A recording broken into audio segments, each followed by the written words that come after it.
که پارسال نبرده بودیم پارسال همون رو پیدا میکنیم خوب آسان چند نفر بودن؟ 3 نفر نه 2 نفر 2 نفر یکی تبله میداد یکی چی میکرد اما شما گفته که خوب نبودن این خواست شما گفته که خوب نبودن یادتان رفت؟ خب چی کنه ابو صدرالدین نیامد آمد گفت بهش گفتم شما مجله داریم اومد من بهش گفتم گفت خب زولان باز ریزنی کرد زولان گفته بشه از اون رو شما بیا چرا دو میزنی زولان دیونه شدی چی بلا گپ بدی نگفتم من به تو گفتم صدرالدین میگه بیا صدرالدین میگه بیا اینجا براش تار بزن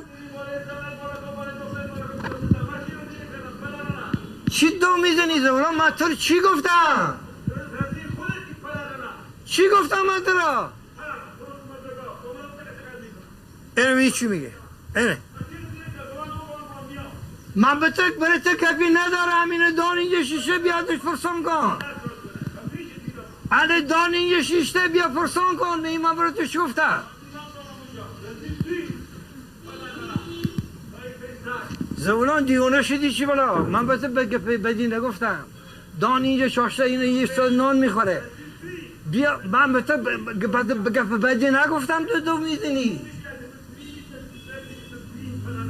دیگه چی کار داری پدر میگی مرده میگی زن میگی فاش میگی هر چی میخوای میگی چرا بیگناه بشی تقصیر اسرائیلی چی شد افریقی چی شد دوستی رفیقی چی شد من یکی با پدرت کردم با مادرت کردم با برادرت کردم تو که یکی اکبر هم برباد کردی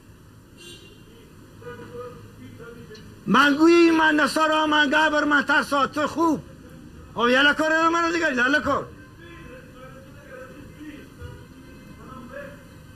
من هر چی که تو میگی من هستم چی میگی زده من یالا کن تو خوب من بعد گوش نمیکنم